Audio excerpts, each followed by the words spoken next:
Bonjour, est-ce que l'achat d'un bien immobilier, un appartement, une villa, une maison, un chalet, un château en France peut vous ouvrir la voie pour avoir une carte de séjour ou un visa d'entrée en France? Si tu restes jusqu'à la fin de mon émission, je vais pouvoir t'expliquer les différents contours qui existent par rapport à cette problématique, parce que j'ai reçu beaucoup d'appels, beaucoup de demandes de personnes qui se retrouvent en Afrique ou ailleurs, qui se sont souvent posé cette question: est-ce que si je fais un achat immobilier en France, je pourrais avoir un séjour? Est-ce que mes enfants étudient en France et ma famille se trouve en France? Comment puis-je faire pour pouvoir venir en France régulièrement sans pouvoir passer par la demande de visa? Aujourd'hui, nous allons parler sur cette problématique.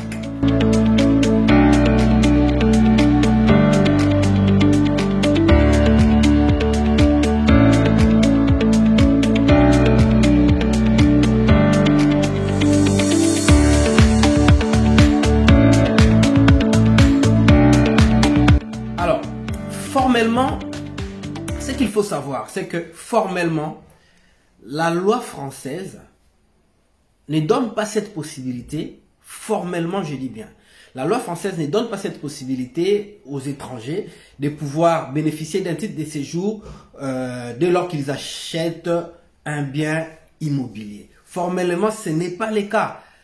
Comme ça s'est fait dans notre pays, c'est officiel, c'est légal. C'est-à-dire, je donne un exemple en Espagne ou au Portugal. Dès lors que vous faites une acquisition d'un bien immobilier, un investissement d'un bien immobilier d'une valeur d'au moins de 500 000 euros, vous avez automatiquement une carte de résidence. Cette faculté n'est pas accordée par la loi française, par les législateurs français. Mais, je dis mais, il y a un mais, parce que là, c'est ce qui est accordé expressément dans d'autres pays, je voulais dire. En Espagne ou au Portugal, cela est accordé expressément. Mais en France, cela n'est pas accordé expressément. Mais il existe des possibilités, il existe des titres de séjour, des cartes de séjour qui sont effectivement prévues pour pouvoir, être octroyées à des personnes qui sont titulaires d'un bien immobilier, qui sont propriétaires d'un bien immobilier en France. Donc, nous allons passer en revue cette carte. Ça s'appelle la carte visiteur. Carte de séjour visiteur. Nous allons passer au peigne fin les conditions d'obtention de cette carte. Comment on peut faire, comment tu peux faire pour pouvoir bénéficier de cette carte. Tout au long de cette émission, en tout cas, nous allons en parler.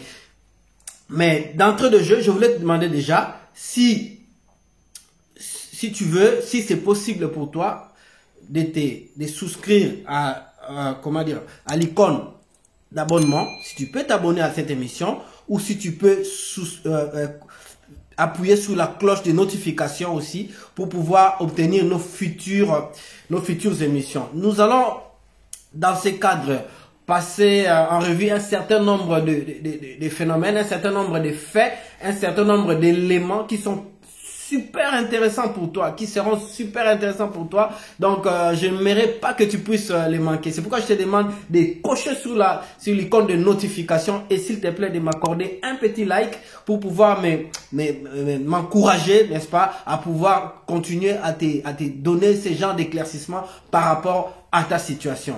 Alors, d'entrée de jeu, ce que je voulais te rappeler par rapport à ce que je viens de dire, c'est que si la loi française ne prévoit pas expressément une carte de séjour pour les étrangers qui font des acquisitions immobilières en France, mais par contre, je ne veux pas dire que la loi française interdit aux étrangers d'acquérir des biens immobiliers en France. Ça, il faut qu'on soit d'accord sur cet élément.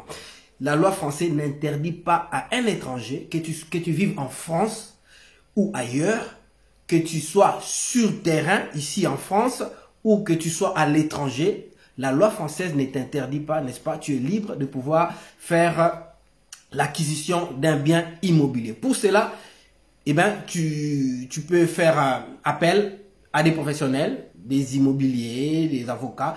Tu peux m'appeler, si tu es dans cette situation-là, tu peux m'appeler par exemple pour pouvoir discuter de la possibilité de ces projets parce que c'est un projet sérieux et la loi française encadre très strictement ces genres d'opérations parce que il y a un certain nombre de critères, il y a un certain nombre de formalités qu'il faut remplir, notamment en ce qui concerne la lutte contre le blanchiment d'argent sale. Donc, vous devez prouver que les fonds qui sont utilisés pour l'acquisition de votre bien immobilier proviennent effectivement des origines propres. Voilà, donc c'est toute cette problématique-là. Si tu es dans un projet d'acquisition d'un bien immobilier en France, eh ben moi je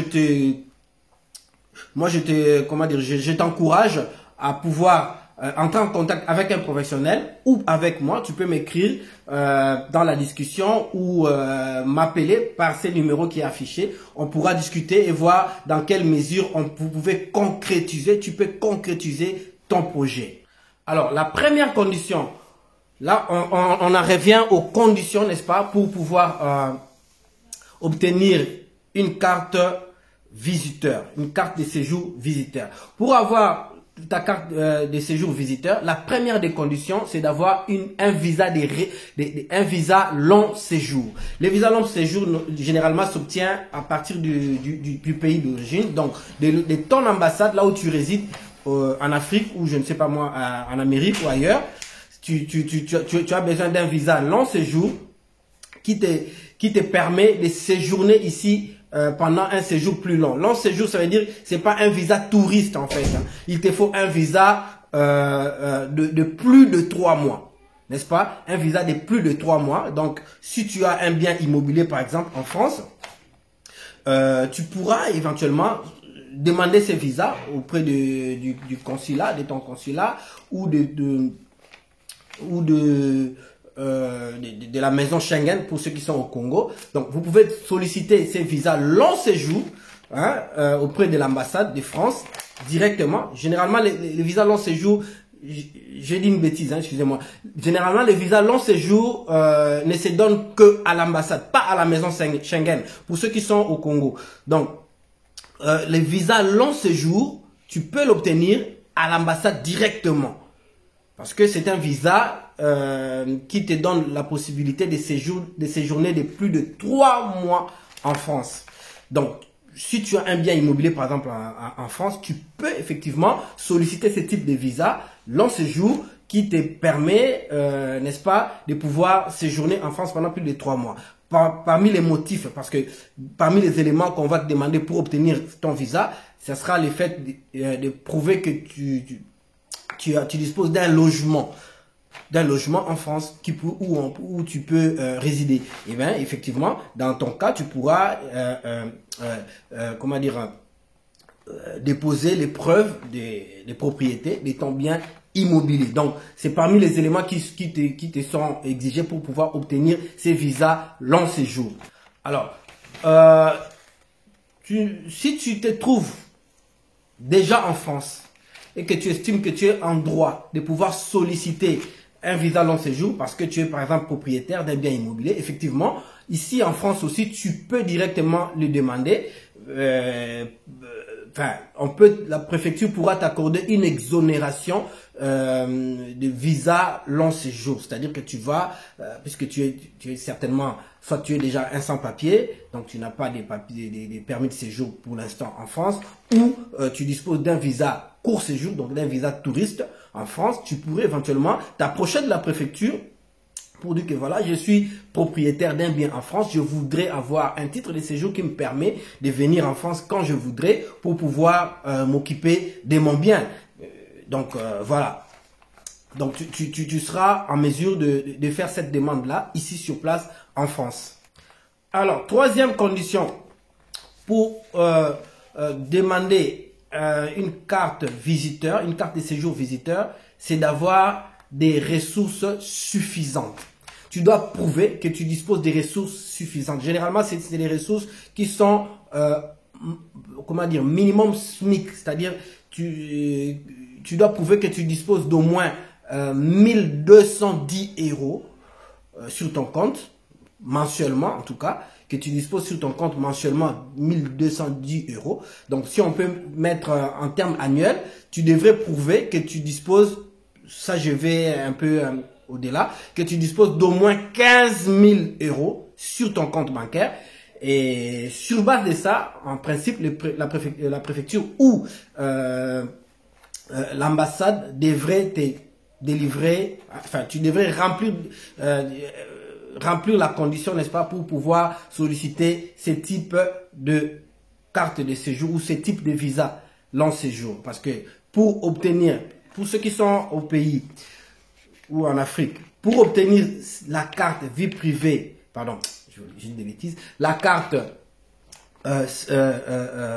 visiteur, il te faudrait tout d'abord avoir un visa long séjour.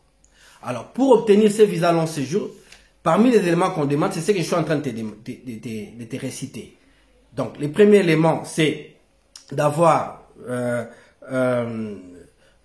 des ressources suffisantes, n'est-ce pas? Donc, tu devrais avoir sur ton compte bancaire au moins 15 000 euros pour prouver qu'effectivement, ici en France, tu ne vas pas travailler et que tu ne vas pas vivre aux dépens du système social français. Donc, c'est parmi les éléments. Alors, l'autre élément que tu devrais avoir, c'est que tu devrais prouver que tu disposes d'un logement.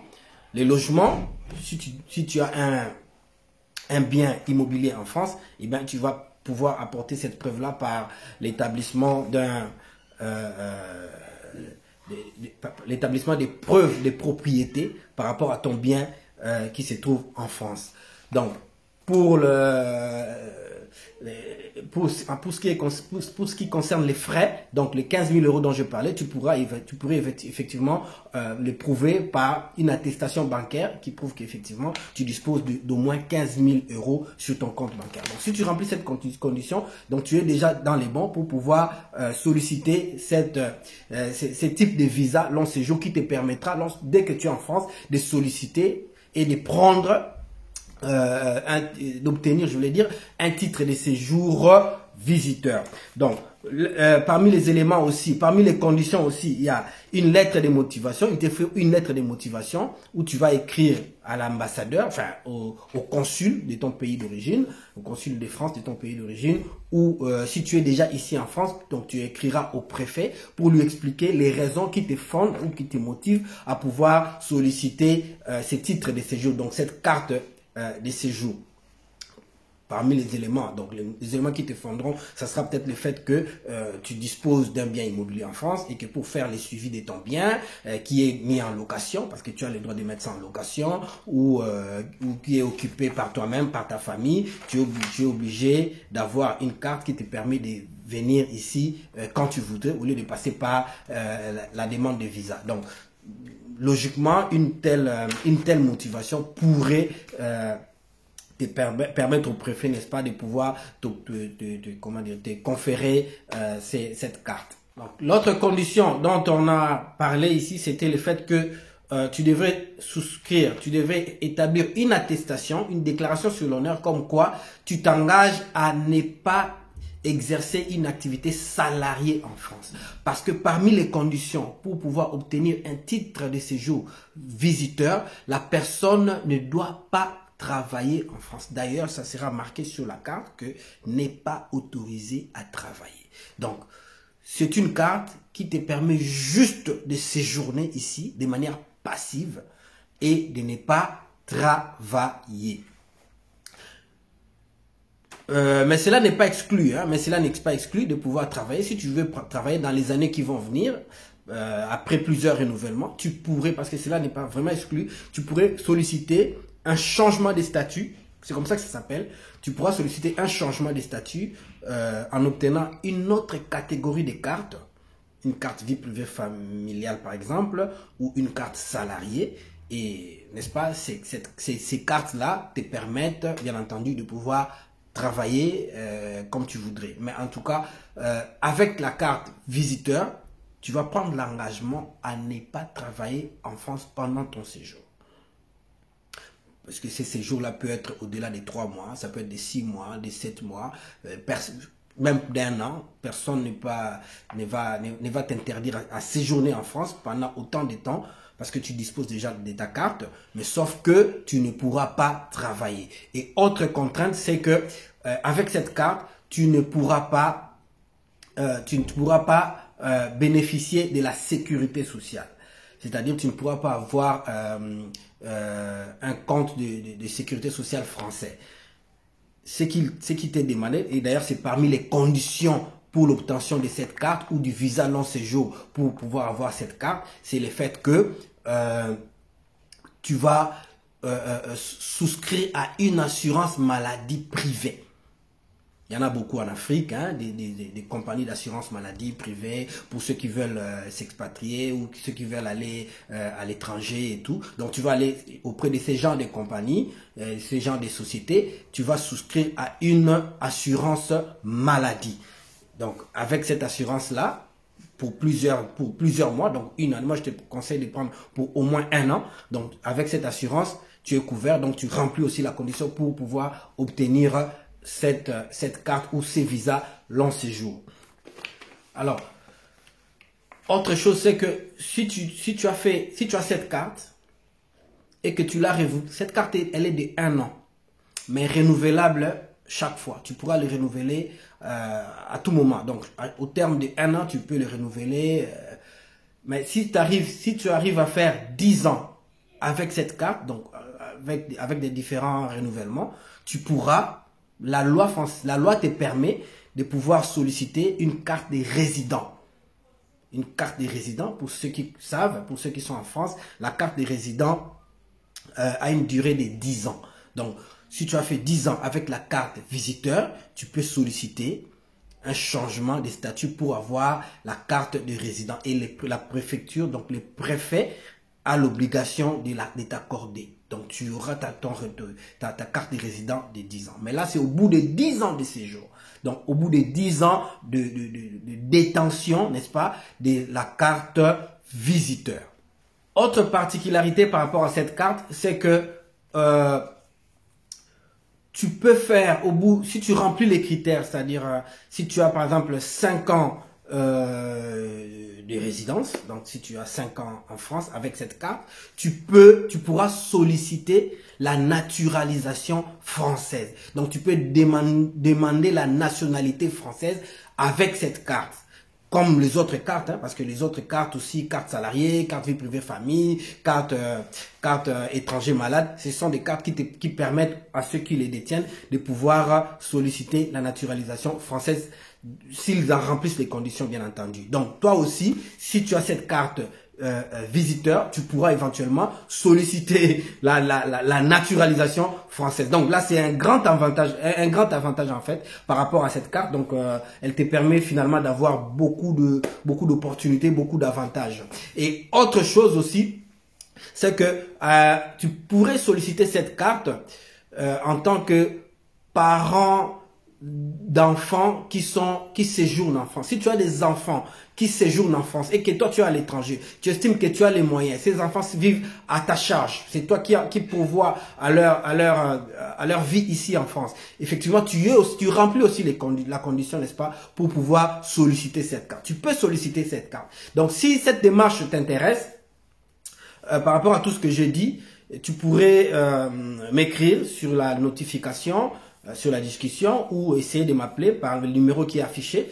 On pourra discuter et je pourrai te donner des pistes pour pouvoir t'amener à obtenir facilement ta carte visiteur. J'espère que cette émission t'a intéressé. Si vraiment elle t'a intéressé, je te demande de me donner un like et de t'abonner surtout sur ma chaîne, et aussi de cocher sur l'icône de notification pour te permettre d'avoir des futures émissions qui vont venir.